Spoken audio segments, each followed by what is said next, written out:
Ça fait longtemps que je souhaite, en plus des différents capteurs de présence que j'ai chez moi, mettre en place de la vidéosurveillance. Et le hasard a fait que j'ai été contacté par Chacon qui m'a dit « choisissez un produit et on vous l'envoie pour test ». Un petit hasard de la vie qui fait bien plaisir. Salut, c'est Kenton et aujourd'hui je vais vous parler de caméras de vidéosurveillance intérieure. C'est parti.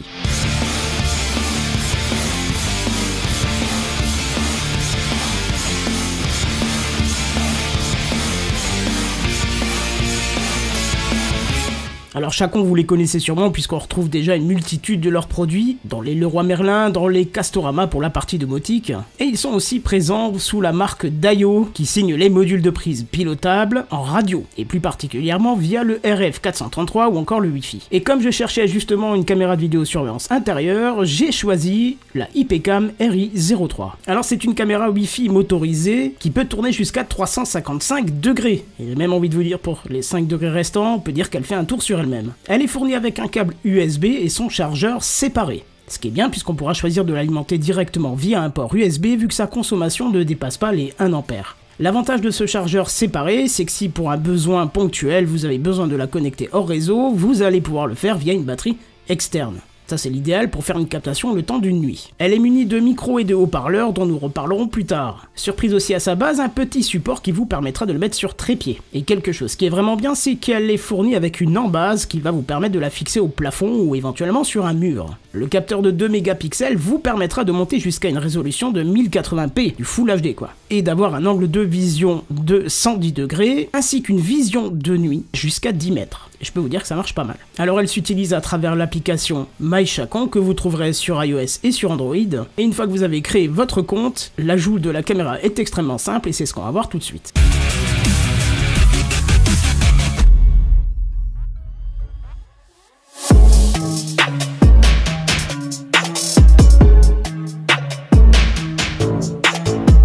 À partir de là, rien de plus compliqué, dans l'application il suffit de rajouter un nouveau périphérique.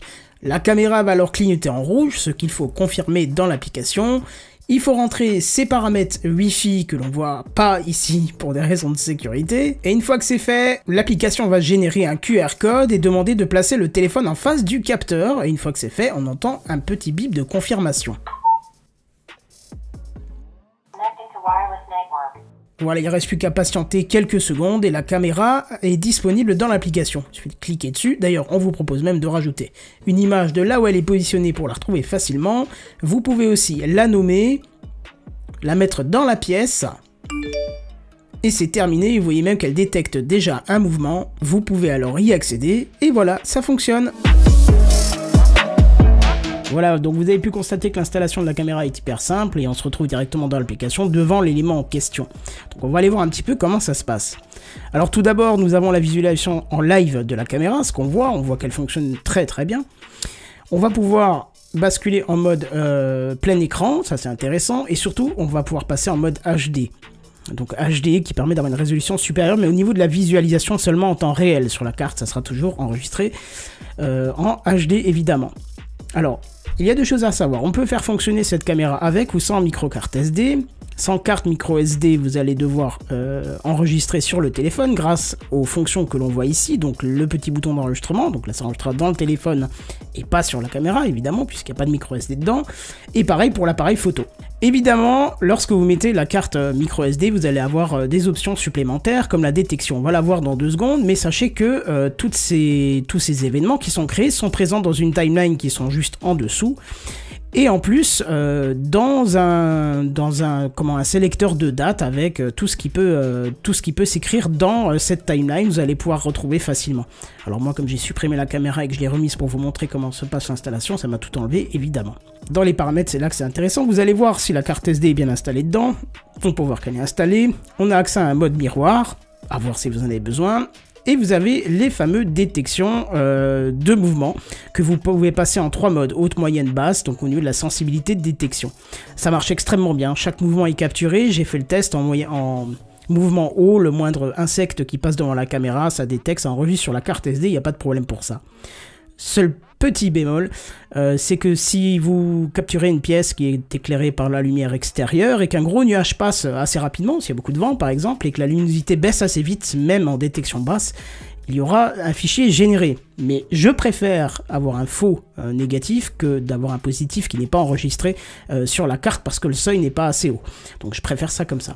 Pareil pour la détection. Alors d'ailleurs je vais désactiver ça parce que sinon on va avoir des alertes assez rapidement. Pareil pour la détection sonore, vous allez pouvoir régler haute, moyenne, basse et au moindre bruit, ça va enregistrer directement sur la carte SD. Donc je le désactive avant que ça trigue. Voilà. Vous pouvez, bah si, je vais le réactiver une seconde parce que vous pouvez spécifier les durées d'enregistrement 1 minute, 2 minutes, 3 minutes ou en continu. C'est-à-dire que si vous allez avoir une détection, bah voilà, il a détecté un son puisque c'est le mode que j'ai activé. Vous allez pouvoir lui dire d'enregistrer jusqu'à ce que la carte soit pleine, je présume, ou jusqu'à ce que la détection s'arrête, peut-être. Voilà. Alors, je vais désactiver détection sonore, sinon je vais avoir des alertes toutes les secondes. Et troisième ou quatrième chose intéressante, c'est la planification. Donc, vous allez pouvoir activer, désactiver votre caméra manuellement, mais aussi grâce à une planification. La planification, ça permet de dire, ben, je pars tous les matins travailler, je sais pas moi, à 6h du matin et je rentre à 17h, je voudrais qu'elle se mette en route à ce moment-là. Et ben, vous pouvez le faire. Vous pouvez lui donner les horaires. On voit ici dans planification, on peut activer début de la mise en veille, fin de la mise en veille. Très intéressant. Et autre point aussi intéressant, c'est d'automatiser tout ça. Si vous avez des horaires qui changent, vous pouvez très bien dire, bah, je base sur la géolocalisation de mon téléphone. Dès que je m'éloigne de la caméra, elle se met en route et elle captera ce qui se passe chez moi quand je suis pas là. Ça, c'est merveilleux. Retournons sur la caméra. Comme je vous ai dit, cette caméra est motorisée.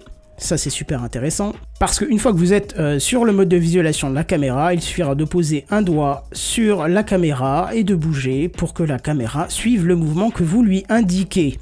Alors ça, c'est vraiment bien, parce que même à distance, hein, même quand vous êtes, je sais pas, au boulot, vous prenez la main sur la caméra et vous pouvez tourner dans votre pièce pour voir ce qui s'y passe. D'ailleurs, là j'en profite de faire un test, voyons ce que donne le son de la caméra elle-même, puisque là je viens d'activer le mode d'enregistrement et le son que vous entendez c'est le son brut de la caméra. Alors on n'est pas dans un enregistrement de qualité studio, bien sûr, c'est pas le but, puisque le but c'est quand même d'entendre ce qui se passe chez vous, et je trouve que la détection est quand même pas mal. L'option micro qui paraît au milieu va vous permettre de diffuser du son sur la caméra directement, ce qui serait intéressant si jamais vous voulez vous capter quelqu'un chez vous et vous voulez lui dire pars vite, sinon je viens te taper, eh ben vous pouvez via ce bouton. Donc on va y aller, je vais l'activer. Voilà, et ça me fait un écho pas possible puisque forcément ça repisse dans mon téléphone, mais vous avez compris, là le son ressort dessus. Et pareil, on peut activer l'écoute de ce qui se passe chez soi. Voilà, et donc vous voyez le son capté par la caméra. Donc bien sûr ça repisse dans le téléphone, c'est normal que ça fasse ça. Mais si vous n'êtes pas en même temps en train d'enregistrer du son et que vous êtes à distance, ça marche parfaitement bien. Dans l'application MyChacon, vous avez un endroit où vous allez pouvoir retrouver tous vos éléments. Alors moi je n'ai que la caméra, donc je ne retrouverai que la caméra. Mais par contre vous avez une chose intéressante, vous avez mise à jour. Vous allez pouvoir mettre à jour vos éléments directement via l'application. Donc pas besoin de prendre votre micro-carte SD, mettre un firmware dedans, la remettre dedans, la laisser booter dessus comme d'autres éléments, comme d'autres marques le permettent. Et je trouve que c'est plutôt chiant. Là, vous le pouvez faire directement depuis l'application et ça, c'est super sympa.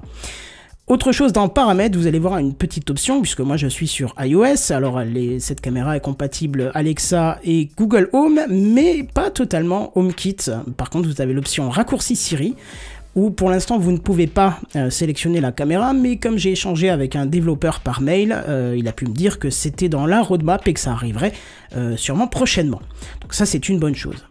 Concernant la vision de nuit, voilà un petit peu ce que ça donne lorsqu'on fait une capture de nuit, puisqu'il y a une petite LED infrarouge qui se met en route dès que la luminosité descend un peu trop dans la pièce, et ça permet de voir en mode nuit, et je trouve que ça marche plutôt pas mal.